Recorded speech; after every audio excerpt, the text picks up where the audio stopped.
Olá, muito bom dia. Hoje é 15 de maio de 2018. As principais notícias desta terça-feira estão aqui na TV Difusora. Corpo do ex-governador Epitácio Cafeteira é velado na Assembleia Legislativa do Maranhão. No plenário, familiares e amigos prestam as últimas homenagens ao político. Criminosos roubam R$22 mil em saída bancária aqui na capital São Luís. E aqui também na capital ficará sem água a partir de amanhã. A interrupção afetará 159 bairros abastecidos pelo sistema Italuís. Maranhão registra mais de 2.000 denúncias de violência infantil.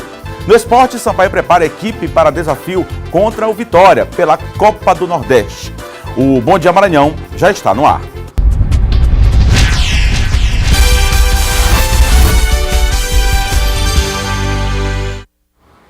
São 7h01. Muito bom dia a todos. Obrigado aí pela audiência em todo o estado do Maranhão. A partir de agora, você fica muito bem informado aqui pela TV Difusora.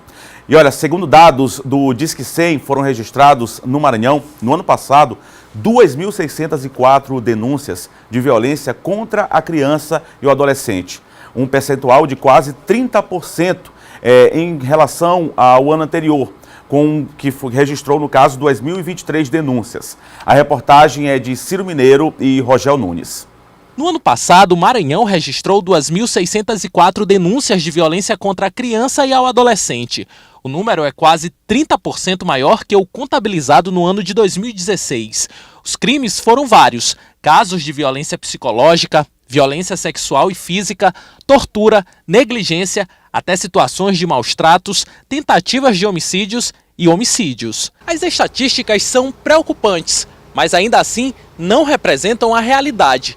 É que muitos casos ocorrem dentro da casa da própria vítima e não chegam ao conhecimento das autoridades policiais. É o padrasto, é o pai, é a mãe, é o tio, é o irmão, e quase sempre isso nunca chega aos ouvidos da autoridade que deva tomar providência, seja até mesmo do Conselho Tutelar, que é um órgão criado pelo Estatuto da Criança e do Adolescente, de muita importância, que deve ter um Conselho Tutelar em cada município. O Conselho Tutelar não toma conhecimento. As vítimas de violência, na grande maioria, foram crianças do sexo feminino.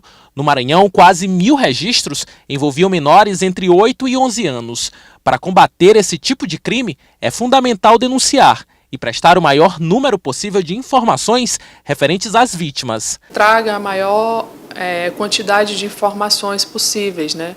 O nome completo da vítima, se possível, o endereço, um ponto de referência, o possível agressor, né? Maiores dados para que a gente também consiga trabalhar de forma mais célere. As denúncias posicionam a situação do Maranhão como a segunda pior de toda a região Nordeste. Na última semana, na cidade de São José de Ribamar, uma criança de pouco mais de 1 ano morreu após ser abusada sexualmente. O principal suspeito de cometer o crime é o padrasto da garota, identificado como Lucas de Jesus Reis, de 19 anos, que foi preso e conduzido para o complexo penitenciário São Luís. Quando toma conhecimento de crimes praticados contra criança ou adolescente, a Defensoria Pública de imediato adota algumas medidas. Primeiro, ela acompanha a questão criminal junto à Delegacia de Proteção à Criança e Adolescente para saber se há um registro dessa ocorrência, se vai ser instaurado um inquérito policial, a proposição de medidas protetivas para retirar o agressor de perto dessa criança, seja retirando do lar, seja retirando a criança da casa onde ela vem sendo violentada, levando-se para uma guarda de um parente, de uma família extensa, ou até mesmo de um abrigo. Há situações em que é necessário que a criança ou o adolescente sejam abrigados para que no primeiro momento você cesse essa violência de imediato. Pois é, são 7h04 e será enterrado hoje às 10 horas da manhã no cemitério do Gavião o corpo do ex-governador Epitácio Cafeteira. Ele está sendo velado na Assembleia Legislativa do Maranhão, onde autoridades, familiares e amigos prestam as últimas homenagens ao político. O enterro deve acontecer às 9 horas da manhã, pelo menos essa é a previsão. O cemitério do Gavião, que fica no bairro da Madre Deus, aqui na capital São Luís. O corpo de Epitácio Cafeteira chegou à Assembleia Legislativa do Maranhão por volta das 16h30, escoltado pela Polícia Militar e o Corpo de Bombeiros. No plenário, familiares e amigos deram o último adeus ao político. Nós oferecemos aqui o plenário da Assembleia Legislativa em razão de que são muitos os amigos, admiradores, os políticos dos mais diversos lados que querem vir aqui prestar essa última homenagem. Nós oferecemos, a família aceitou e hoje aqui estamos participando deste momento triste, mas rendendo as últimas homenagens ao senador Cafeteira. Epitácio Cafeteira tinha 93 anos. Ele morreu em Brasília no final da tarde de domingo, na residência dele, onde estava internado por causa do seu quadro de saúde, que era delicado. O senador Cafeteira, ele luta desde que se elegeu em 2006.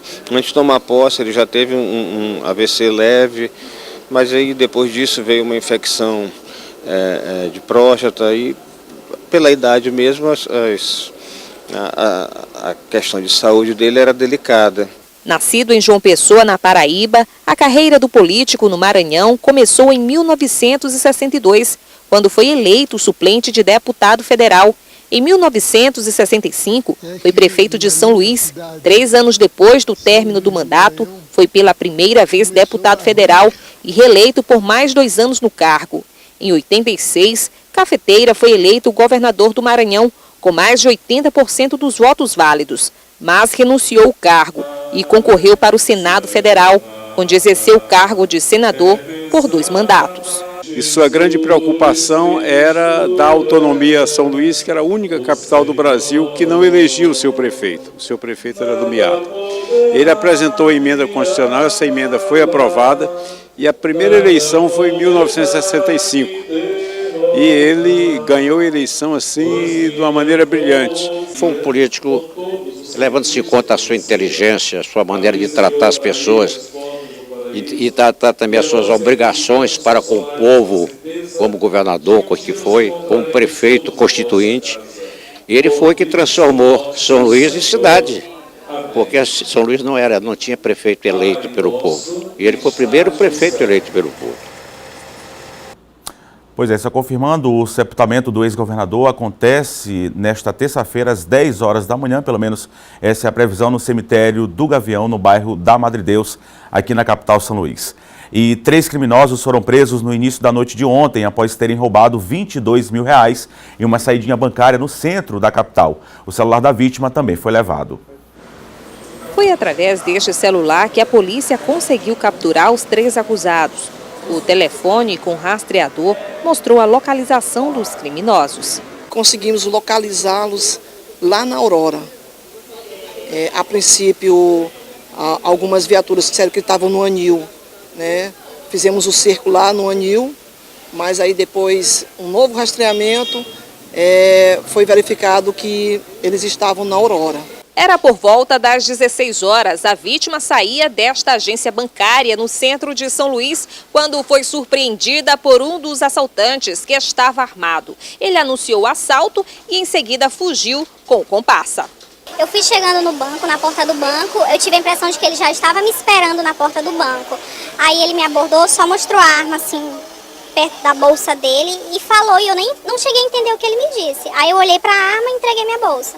Foram esses 2 policiais da equipe Tornado que atenderam a vítima poucos minutos depois do assalto.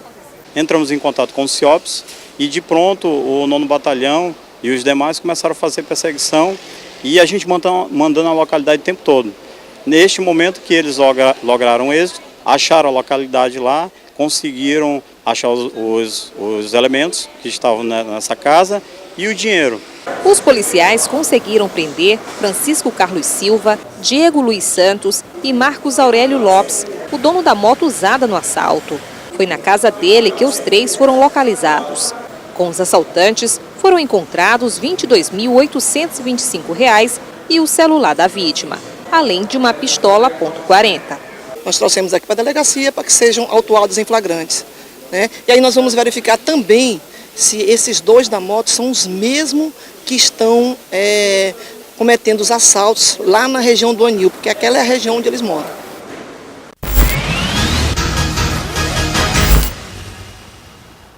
Ainda falando de segurança aqui no Bom Dia Maranhão, já recebo o Silvan Alves. Muito bom dia, Silvan. Bom dia, Eduardo. Bom dia a todos. Silvan, falando desse assunto, uma prisão importante aí por parte da Polícia Militar, e normalmente a gente fala muito de saidinha bancária, mas nesse caso aí é muito foi uma chegadinha bancária, né? Isso aí foi uma chegadinha. Na verdade, o dinheiro estava indo para a agência, ia ser feito um depósito, e de repente houve uma informação privilegiada, a polícia já tem o nome da pessoa que está envolvida nesse caso, que não tem uma saidinha ou chegadinha, como queiram, se não houver uma informação, né? E aí essa pessoa foi identificada, não foi localizada no primeiro momento, mas é uma questão de tempo para que os delegados concluam a investigação, já que tem 3 presos em flagrante, para que ele possa representar o pedido de prisão desse indivíduo aí. O esquadrão Tornado, que é um policiamento motorizado, trabalhou com muita eficiência, né? E conseguiu localizar, o local já estava fazendo a partilha do dinheiro, os 3 lá, o dono da casa e mais os 2 assaltantes que estavam na moto, e estava fazendo a partilha do dinheiro, quando de repente a polícia chegou ao local e recuperou todo o dinheiro, mais o aparelho de telefone celular. E agora o que a polícia quer saber é se não há um envolvimento desse pessoal aí em outros assaltos, como por exemplo saidinha bancária, né, que é muito comum. E aí, nesse caso aí, foi uma chegadinha, conforme eu já disse, que teve a informação privilegiada para que eles atacassem essas pessoas aqui na região central da cidade. Tudo aconteceu no centro e foi terminar lá na região da Aurora. Tá aí a importância das pessoas, né, Silvana? Quando tiver informação de alguma suspeita de crime, poderem denunciar, trabalhar aí em conjunto com a polícia militar, com a polícia civil, enfim, com as forças de segurança dos estados. É sempre agora, bom, porque a polícia não tem bola de cristal, né? Isso é importante. As pessoas precisam ajudar, porque quem está ajudando assim está ajudando a si próprio, ajudando a sociedade. Com certeza. Agora, Silvana, a gente falou ontem aqui sobre a questão do caso de Pirapemas, quando foram levados alguns objetos, entre eles um colete, uma arma de fogo também, uma metralhadora, e a polícia trabalhou rápido, já conseguiu recuperar os objetos. Uma operação conjunta, Polícia Civil e Polícia Militar, a metralhadora foi apreendida e o colete também foi recuperado. O autor do furto, na verdade foi um furto, não é?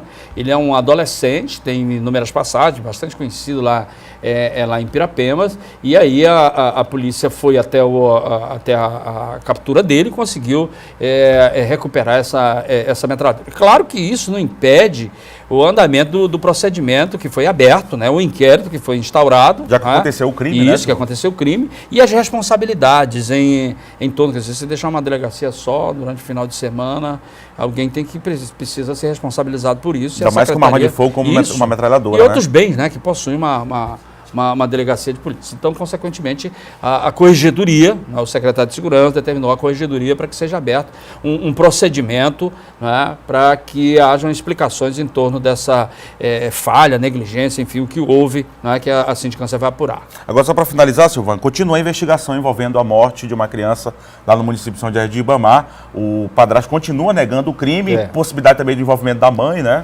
Exato. A Thalita, a dona Thalita, ela foi ouvida, deve ser inquirida, né, dependendo dos depoimentos que a polícia deve ouvir agora de vizinhos, né, lá na invasão lá da Vila Verde, também dos médicos e funcionários que atenderam a criança quando ela chegou na unidade de saúde lá de São José de Ribamar, né? E aí os laudos definitivos deverão estar prontos até a próxima semana. No laudo preliminar constatou-se asfixia por estrangulamento e também vestígios de que houve abuso sexual. Embora o Lucas, que está preso, ele continue negando que tenha praticado o crime, e aí através desses laudos definitivos que devem estar prontos até a próxima semana, os depoimentos dessas testemunhas lá do atendimento, os primeiros que atenderam a criança, os médicos e funcionários lá do posto de saúde, assim também como os vizinhos, porque os vizinhos são importantes nesse momento para confirmar uma suspeita que tem. Essa criança já vinha sofrendo algum tipo de abuso, que era acobertado pela mãe e etc. Então, é importante também o depoimento desses vizinhos para que o delegado possa fechar o caso e, quem sabe, até pedir a prisão dela, da Thalita, e também a conversão da prisão do Lucas em prisão preventiva. Claro, de acordo com o que foi investigado, a gente vai continuar acompanhando o caso. Muito obrigado, Silvana. Bom dia, Eduardo. Bom dia a todos. Obrigado, Silvana. E agora são 7h14. Confira agora o nosso giro de notícias. Continua sendo procurado pelo Corpo de Bombeiros Felipe Silva Conceição, de 16 anos de idade, desaparecido na última sexta-feira quando acompanhava um grupo de pescadores na praia do Mangue Seco, no município de Raposa.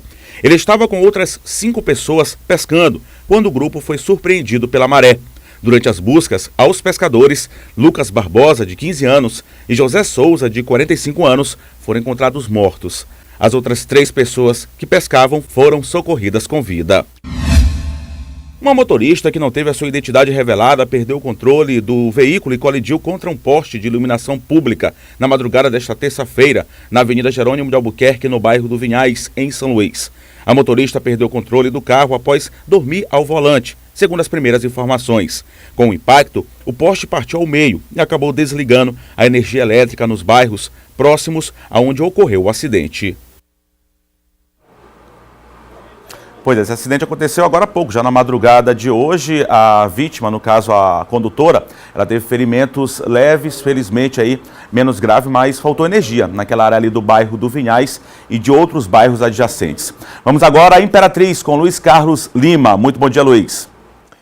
Bom dia, Eduardo. Bom dia a todos. A gente começa a participação aqui de Imperatriz mostrando uma brincadeira pra lá de divertida. É o Escape Game. Nossa equipe de reportagem não resistiu e entrou no jogo.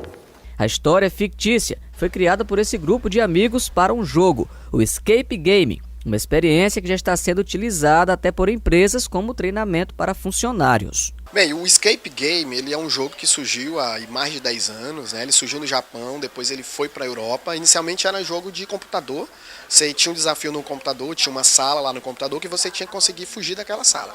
E aí o pessoal passou a usar esse jogo como um jogo real, que você de fato entrasse na cena. Bom, o que nós resolvemos fazer é participar do jogo, entrar no jogo. Vamos entrar por essa porta aqui, vamos ficar trancados, mas antes o Diego e o Wagner têm aqui umas explicações pra gente. O que a gente vai fazer lá dentro, Diego? Vocês têm que desvendar o mistério da sala.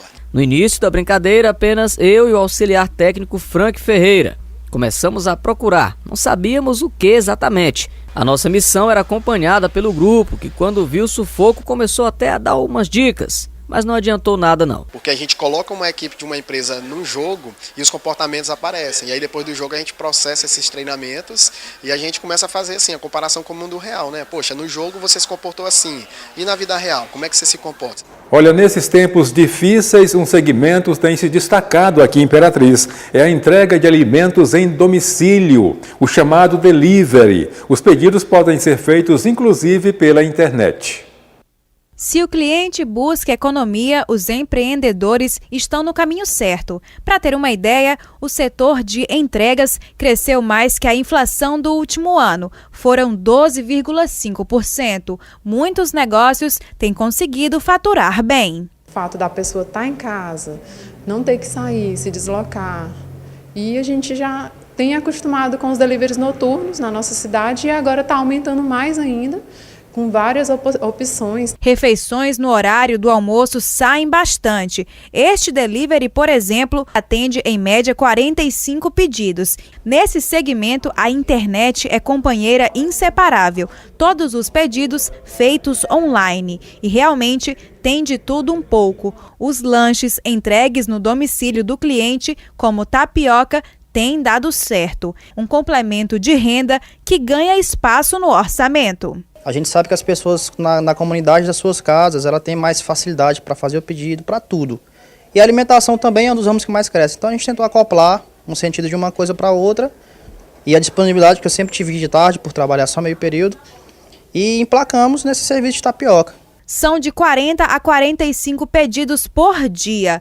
Negócios que são positivos, comprovados estatisticamente.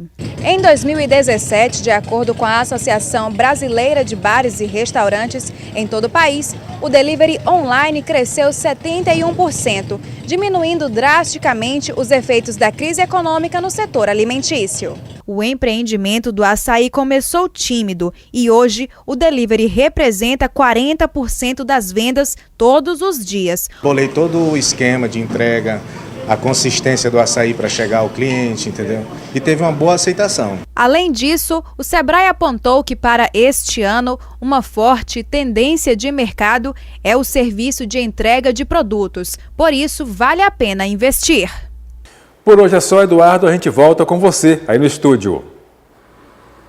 Valeu, Luiz Carlos, muito obrigado, trazendo as informações lá no município de Imperatriz e da região Tocantina.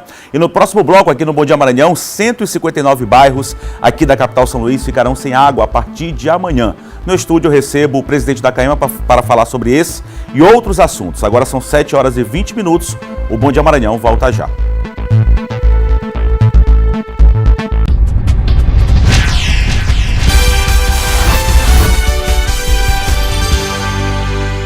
São 7 horas e 23 minutos, o Bom Dia Maranhão está de volta e a partir da meia-noite de amanhã, a capital São Luís ficará sem abastecimento de água para fazer a interligação da nova adutora. A interrupção no abastecimento afetará 159 bairros abastecidos pelo sistema Italuís e a finalidade é de um fornecimento mais eficaz. Para falar mais sobre esse assunto, eu recebo aqui no estúdio o presidente da CAEMA, Carlos Rogério. Muito bom dia, Carlos Rogério. Bom dia aos ouvintes, telespectadores do Bom Dia Maranhão. Tá ok. Presidente, em relação à questão dessa parada, era uma parada já programada, não é isso? Parada programada. Nós temos tido, a população tem sofrido bastante com essas interrupções intempestivas, ou seja, quando menos se espera acontece, com esses rompimentos sucessivos lá na adutora antiga do Campo de Perizes.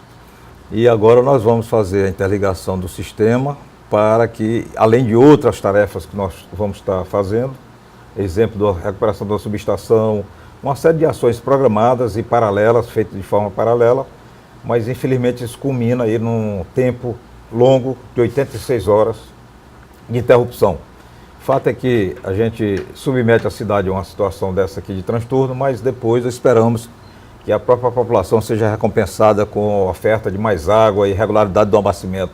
Confiabilidade operacional acima de tudo. Tá, só para que as pessoas entendam, presidente, essa parada é para que tipo de serviço e o que já as pessoas podem esperar para o futuro?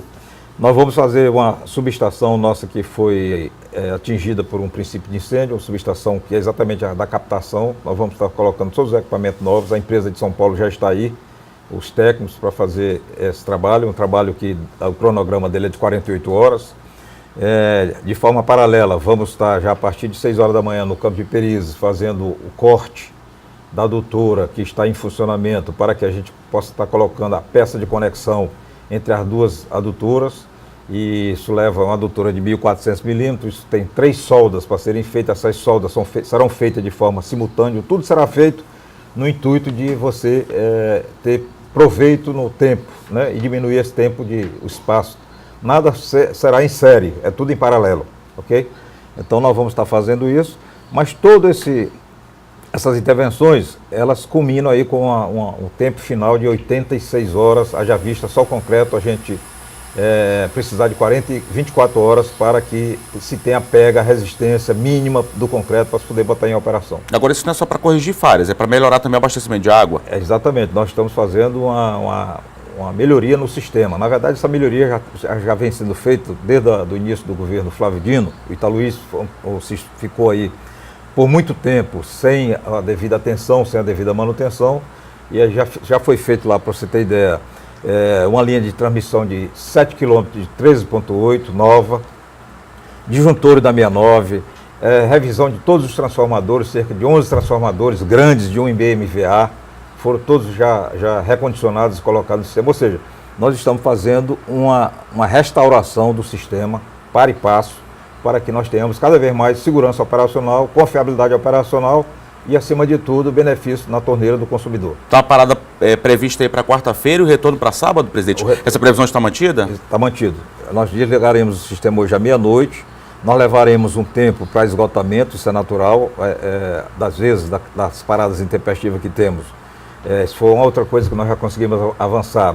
Toda vez que tínhamos uma parada dessa aqui, a gente tinha que esgotar 25 km de adutora. Isso levava cerca de 12 horas só para esgotar esses 25 km. Hoje nós já inserimos uma válvula de bloqueio, né, num trecho mais curto, mais próximo. Nós vamos esgotar aí cerca de... Então em 6 horas nós vamos estar esgotando a adutora e já às 6 horas da manhã vamos estar em operação, em trabalhos contínuos para que a gente restabeleça o sistema e possa estar oferecendo o melhor serviço para a sociedade no menor tempo possível. Agora, Carlos Rogério, o que está previsto em relação à nova adutora? Tem alguma previsão de prazo? Como é que está o cronograma aí da CAEMA?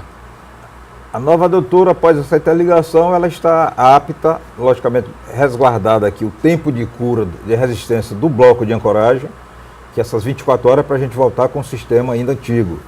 Aí nós vamos estar fazendo o que a gente chama de corpo de prova, que você, quando estiver fazendo lançamento do concreto, nós vamos estar tirando corpos de prova ao tempo que vai estar fazendo a concretagem do bloco e vamos estar levando isso para o laboratório para determinar em que tempo nós vamos ter resistência adequada para que se possa fazer o funcionamento pela adutora nova, que consequentemente tem a resultante e precisa realmente desse bloco de ancoragem. Tá. Presidente, eu queria que o senhor comentasse uma situação que às vezes é criticada pela população, que são a questão das quebras de algumas avenidas para melhoramento, a questão de reforma de tubulações que passam por algumas avenidas. A gente escuta muitas críticas em relação a isso por parte da população, mas esse serviço também é para melhoria de abastecimento de água, saneamento básico. Eu queria que o senhor explicasse, falasse algo em relação a isso. O governador tem cobrado bastante essa questão. Nós estamos buscando melhorar, reconhecemos que temos falha, né? Mas esse, infelizmente ou felizmente, isso é uma necessidade de você dotar a cidade da infraestrutura necessária. Nós precisamos dotar a cidade da infraestrutura necessária. O asfalto é uma peça de acabamento, de conforto, de melhoria e também de efeito estético.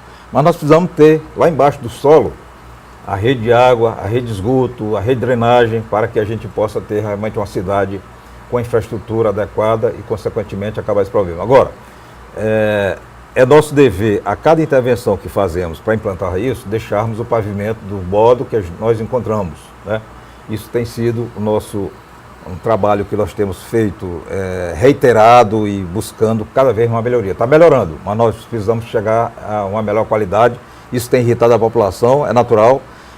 Também gostaríamos de dizer que nós estamos procurando fazer trabalhos muito à noite, começando 22 horas até 5 da manhã, para diminuir o transtorno, já que nós temos um grande problema de tráfego na cidade do Brasil de modo geral. Temos feito também, utilizado da tecnologia disponível no mercado hoje, tem a tecnologia chamada método não destrutivo. Isso também nós já fizemos. É pena que as coisas negativas elas soam melhor do que as coisas positivas. Então nós fizemos 3 travessias na Africanos, travessia na Daniel Latouche, na altura do Colégio Adventista, travessia na Jerônimo de Albuquerque, tudo pelo método não destrutivo. Os carros estão passando sobre a pista, você está fazendo o furo, passando com o tubo e não acontece nada. Então isso agora é uma tecnologia mais cara, que você tem que trazer os equipamentos de São Paulo para cá, né? Fazer uma programação toda. Fizemos também várias travessias nas BRs, no interior do estado, onde nós estamos também fazendo investimentos. É bom que a população saiba que o governador Flávio Dino está fazendo um grande investimento em saneamento, por entender que isso não é despesa, isso é investimento efetivamente. Cada recurso, cada $1 ou R$1 que é investido no saneamento, você reduz R$4 na medicina curativa. Portanto, é uma medida acertada e nós estamos investindo em 160 municípios do Maranhão para adotar a qualidade de vida do maranhense de uma situação mais desejável. Tá ok. Obrigado pela sua participação aqui no Bom Dia Maranhão, pela entrevista, presidente da CAEMA, Carlos Rogério. Nós que agradecemos e queremos pedir mais uma vez desculpa pelo transtorno à população, esperando que no final desse trabalho a gente possa todos sermos recompensados pela melhoria. Obrigado, Carlos Rogério, presidente da CAEMA. Agora são 7h31 e pré-candidatos podem iniciar a propaganda para financiamento coletivo de campanha a partir de hoje. As doações poderão ser feitas a partir desta terça-feira. Empresas estão proibidas de fazer repasses. Somente pessoas físicas com valores limitados é que estarão autorizadas a doar. As empresas, desde as últimas eleições, 2016, elas não podem mais fazer doação de espécie alguma. E no financiamento coletivo de campanha é a mesma coisa. O artigo 81 foi revogado da lei das eleições, retirando a possibilidade das empresas doar naquele quantitativo máximo de 2%. 2% que auferiu no faturamento bruto declarado à Receita Federal. Agora, só as pessoas físicas podem fazer a doação. A possibilidade de pré-candidatos iniciarem a campanha para o financiamento coletivo é uma das mudanças trazidas pela reforma eleitoral de 2015. Sem o apoio financeiro de grandes empresas, as doações da população é que farão a diferença, inclusive nas eleições majoritárias. Ele é fruto do resultado do fim do financiamento por pessoa jurídica. O financiamento empresarial não é mais admitido no direito eleitoral brasileiro. Portanto, os candidatos, os pré-candidatos, eles têm hoje uma enorme preocupação em arrecadar recursos para custear suas campanhas. A As doações ficarão retidas até que o político registre a candidatura, o que deve acontecer até o mês de agosto. Só depois disso, o valor será repassado a ele, ou então será devolvido ao eleitor em caso de desistência da candidatura. A medida visa intensificar o controle dos recursos gastos pelos candidatos e tornar o processo eleitoral mais transparente. Porque vai ser uma empresa diferente dos partidos, diferente dos candidatos, responsável por gerir essas doações. Então ela vai fornecer um recibo ao eleitor e vai justificar para quem está indo cada doação. Então fica muito mais transparente, muito mais seguro para a Justiça Eleitoral coletar todos esses dados para prestar as contas. Mas ainda não há como precisar o fim do Caixa 2 praticado em algumas campanhas. Infelizmente, o que se vê aí pelos escândalos, pelas denúncias, é que o Caixa 2 ainda impera nas campanhas eleitorais. E é importante que a Justiça Eleitoral esteja atenta a todos os candidatos, mas principalmente a sociedade, o eleitor, candidato que gasta muito nas suas campanhas, que não declara os recursos que gastou, ele tem conduta duvidosa e dificilmente estará pleiteando, irá pleitear o melhor para a sociedade depois de eleito.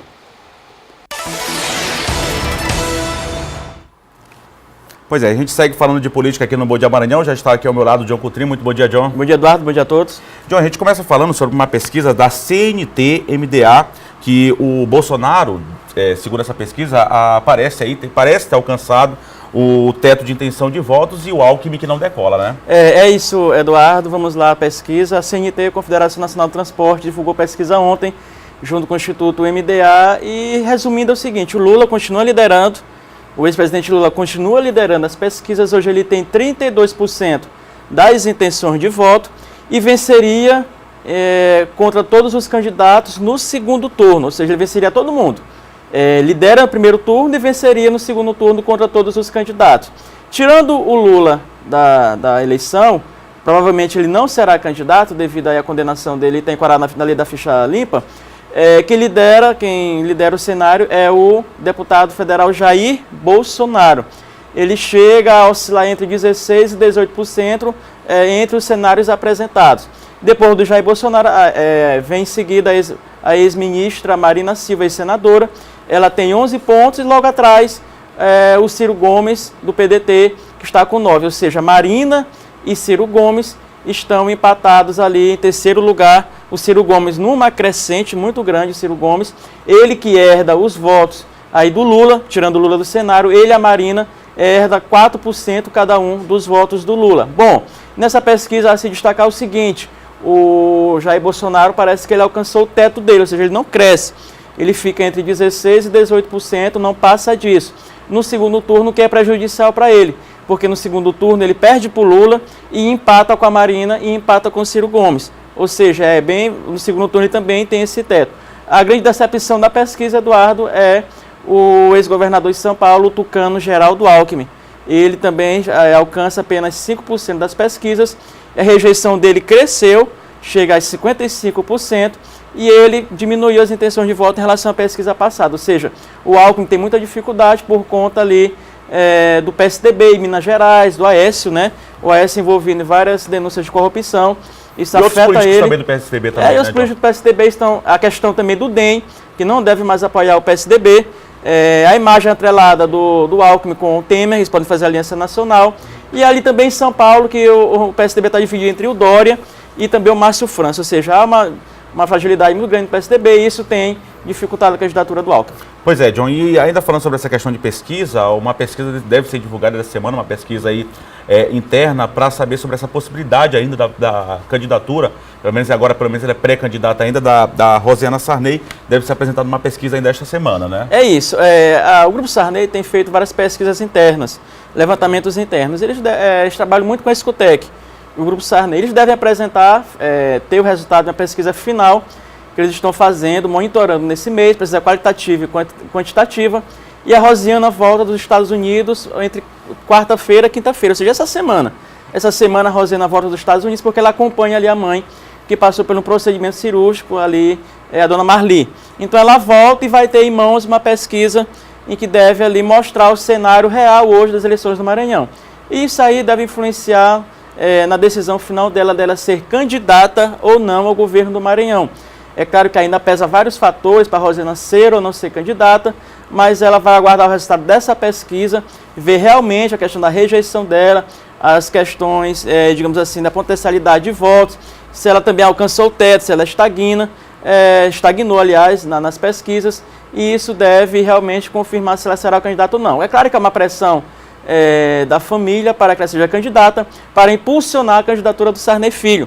O Sarney Filho, pré-candidato a senador, tem se movimentado muito no interior e ele tem apresentado o nome dele às lideranças.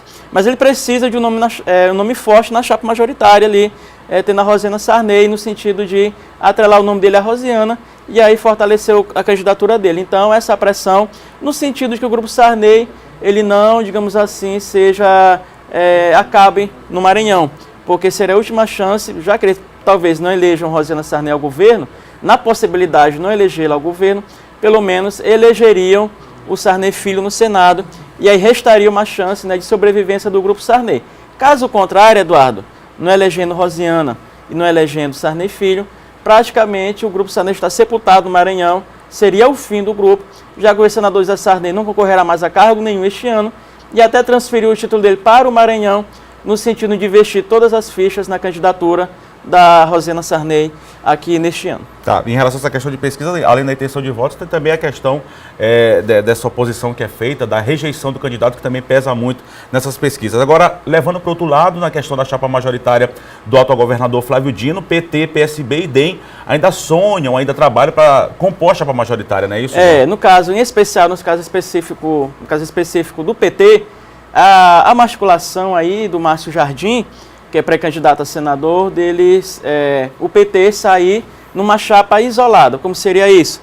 O PT lançaria uma chapa de deputado federal, estadual e senador, tendo o Márcio Jardim como pré-candidato. É claro que isso é uma discussão, uma pressão que ele está fazendo junto ali à presidente nacional, Gleisi Hoffmann. Mas, indiscutivelmente, fora isso, o PT apoiaria a candidatura do Flávio, mesmo que não fosse numa coligação.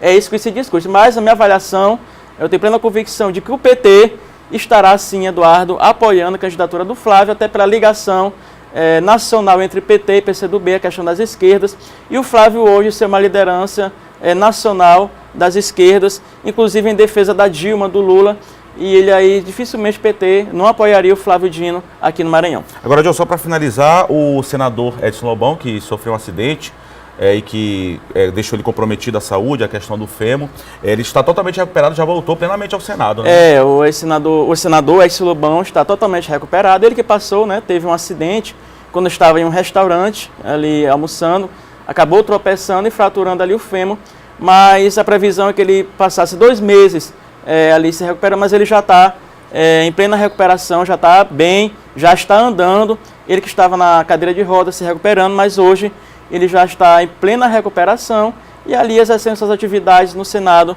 sem qualquer transtorno em relação à sua saúde. Tá ok. Muito obrigado pela sua participação, John. Você está de volta amanhã aqui no Bom Dia Maranhão e tem ponto e vírgula hoje, né? Ponto e vírgula, novidades no ponto e vírgula a partir das 6 horas da tarde na Difusora FM. Tá ok. Todo mundo ligado, 18 horas, Difusora FM. Muito obrigado, John, pela sua participação aqui no Bom Dia Maranhão. Ponto e vírgula às 18 horas, de segunda a sexta-feira, na Difusora FM.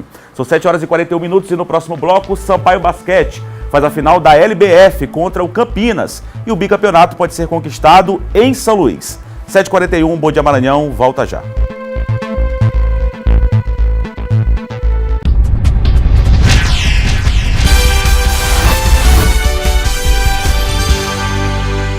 São 7 horas e 44 minutos, o Bom Dia Maranhão está de volta para falar de esporte.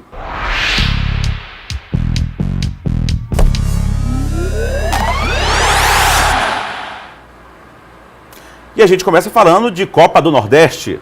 Copa do Nordeste. Oferecimento Cred Shop. Mais conquistas na sua vida. E Mateus. Somos um só coração. E já que é o meu lado para a gente conversar sobre esporte, Lécio Júnior. Muito bom dia, Lécio. Bom dia, Eduardo Ericeira. Véspera de um jogaço. Começar a falar de Copa do Nordeste, jogão. Primeiro teste aí para o novo técnico, Primeiro teste, que teste. Contra o Vitória da Bahia, que vem de uma grande vitória lá em São Januário, contra o Vasco pela Série A do Brasileiro. Está na zona do rebaixamento da Série A, é bom lembrar isso, mas é uma equipe fortíssima e é um dos favoritos ao título da Copa do Nordeste. Eu também coloco o Sampaio Corrêa nesse patamar. O novo comandante do Tricolor, o técnico Roberto Fonseca, vai ajustando a equipe para a sua estreia à frente da Bolívia querida no jogo de amanhã no Estádio Castelão. O treinador faz o seu primeiro jogo, né, contra o Vitória da Bahia pelas quartas de final da Copa do Nordeste, e o técnico vem iniciando seus trabalhos táticos e no último domingo, inclusive, fez algumas observações do elenco em um amistoso diante do Americano. Da formação que vinha como base, o zagueiro Joécio é dúvida e o meia Danielzinho também. Eles não atuaram no fim de semana por conta de problemas clínicos. Nos lugares entraram o Fredson na zaga e o Diego Silva no setor de meio de campo. O técnico Roberto Fonseca também pode modificar a questão do esquema tático. O Sampaio vinha atuando no chamado 4-5-1, que é aquela formação, aliás, um 3-5-1, com os 3 jogadores um pouco mais recuados, aliás, 4-5 mesmo, perdão. Os 2 zagueiros, os 2 laterais, 5 no meio de campo enchendo ali para tentar trabalhar a bola e só um jogador avançado, vezes o William, vezes o Alvinho, por último. O Roberto Fonseca pode mudar para o 4-1-4-1, que é aquele esquema com 4 jogadores na defesa, um dando proteção à zaga e articulando a jogada ali para marcar, ser o cão de guarda em todos os cantos do campo, os 4 jogadores de armação um pouco mais avançados para jogar atuando ao lado de um jogador de área que seria o Alvinho ou o Carlão. Ele vem estudando essas possibilidades de modificar a equipe do Sampaio. Os ingressos já estão sendo vendidos, o mais barato a R$ 5,00, mais 1 quilo de alimento não perecível. Sampaio e Vitória amanhã, 7 da noite, pela Copa do Nordeste no Estádio do Castelão. Promessa de bom público, né, Lécio? O Sampaio que tenta se reabilitar no Campeonato Brasileiro da Série B, mas está muito bem na Copa do Nordeste. Jogo bom, Sampaio e Vitória. O Sampaio tem que conquistar um resultado bom aqui para levar aí a decisão para a Bahia e conseguir a classificação aí já para a semifinal. E o mais importante, não levar gol, que na Copa do Nordeste vale o gol qualificado. Com certeza. Promessa de público bom, tem justamente essa promoção aí que foi feita pela diretoria para que possa encher aí, pelo menos garantir um bom público no jogo aqui em São Luís, no Estádio Castelão, amanhã. Agora vamos falar de Imortal FC, não é isso, Lécio? E teve presença ilustre, viu, o grande Eduardo Ericeira, no fim de semana. O governador Flávio Dino visitou a loja do Imortal FC, que tem sua 9ª edição, que vai ser realizada aqui em São Luís no próximo dia 2 de junho, e ele ficou impressionado com a estrutura do evento. Na ocasião, o governador posou para fotos com atletas que faziam treino aberto e reafirmou seu apoio ao esporte maranhense. Dino também prometeu que vai assistir às lutas, cuja realização será no ginásio Castelinho. Pela primeira vez na região Nordeste, o Imortal FC, que é o maior evento de MMA do país, terá 10 combates, entre eles a volta do lutador maranhense o Wagner Conceição Martins. Para quem não conhece, é o Zuluzinho. Ele retorna ao esporte depois de uma parada de 8 anos. Mas a programação do Imortal na capital do estado não terá apenas o embate de Zuluzinho, hein? Vários lutadores maranhenses estão confirmados na atração, que além do esporte terá ainda uma vasta programação cultural e entretenimento nos intervalos dos combates. O evento está sendo muito aguardado pelo público amante do esporte e a venda de ingressos está bem acelerada, segundo a organização. O Imortal FC em São Luís terá transmissão ao vivo, direto do Maranhão para todo o Brasil, pelo canal Esporte Interativo e para todo o estado pelo Sistema Difusora. Idealizado pelo André Bradar, o evento está sendo organizado pela agência Maré Alta, haja coração para tanta emoção, né? E para anunciar as lutas, está confirmada a presença dele, Chicão Jolie, hein? Há 20 anos anunciando o MMA, ninguém melhor do que ele para falar do esporte no nosso país. Vale a pena você conferir, tá bom? Agora eu vou falar de basquete. Vamos ver como foi a classificação do Sampaio para a decisão da LBF. Domingo das Mães com basquete no Castelinho. O Sampaio precisa da vitória para garantir a vaga em mais uma final de LBF. Do outro lado, as pernambucanas do Uninassal, com a obrigação de vencer para forçar um terceiro confronto. Mas desde o início, o Sampaio mostra toda a sua superioridade. Jackson e Tati voltam a comandar a equipe tricolor. O Uninassal erra muito. Com uma defesa sólida, o Sampaio fecha o primeiro quarto por 19-13. No segundo, segue a melhor exibição do Sampaio. Com facilidade, as meninas do tricolor mantêm a vantagem, terminam vencendo por 32-28. No terceiro quarto, a vantagem só aumenta, 45-35 para o Sampaio, 10 pontos de vantagem. No último quarto, a administração do resultado. A diferença que era de 10 cai para 8. E o Sampaio Corrêa vence com festa da torcida no fim por 63-55. Vaga na final. E o melhor, a decisão do título será em São Luís. Estou muito contente, hicimos um grande trabalho. Não foi nada fácil e a seguir trabalhando porque temos toda a ilusão de ganhar este campeonato. Um time repleto de opções dentro e fora da quadra. Assim é o Sampaio Basquete, na campanha que conduziu o time até a final. O nosso banco é muito rico. Eu tenho para repor assim de muita qualidade. E a comemoração da EGA foi com uma torcedora muito especial. É desde o primeiro ano que eu vim que ela já acompanha os nossos jogos aqui. Então, acho que foi um presente, né? Foi seu aniversário, foi aniversário dela antes do outro jogo e ela pediu de presente. Aí ela teve 2, um jogo semana passada e mais esse, né? A Brianna Jackson joga demais e a decisão, Eduardo Ericeira, começa domingo. Primeiro um jogo lá no ginásio da Ponte Preta, no domingo. Depois tem um segundo jogo na terça-feira também lá em Campinas. E aí se o Sampaio venceu uma lá, pelo menos das duas, a decisão será aqui. O se vencer a duas é melhor, vencendo uma já garante, porque tem 2 jogos aqui, né? Tem 2 jogos aqui. É melhor de 3? Melhor de 3, né? Se vencer 3. Então tem 2 partidas fora. Se conseguir essas 2 vitórias, volta para cá, para São Luís, precisando de uma vitória com aquele ginásio lotado. Vai ser algo espetacular. O time de Sampaio é muito bom e merece. A torcida tem que abraçar esse time. Tem demonstrado aí força e um carinho enorme pelo público. O público foi pequeno demais no domingo, né? 1 quilo de alimento não perecível, um jogo de primeira divisão do basquetebol. Final com craques em quadra e a torcida maranhense decepcionou. Acredito que na final aquele ginásio vai ser pequeno para o tanto de boliviano e maranhense que vai torcer pelas meninas do Sampaio Basquete, que merecem, e é um título de primeira divisão. Mais um para a história do Sampaio. Tá ok, Lécio. Obrigado pela sua participação. Você volta amanhã aqui no Bom Dia Maranhão. Um abraço. Valeu, Lécio. Obrigado. Agora são 7h52. A gente acompanha agora a previsão do tempo na capital e no interior do estado.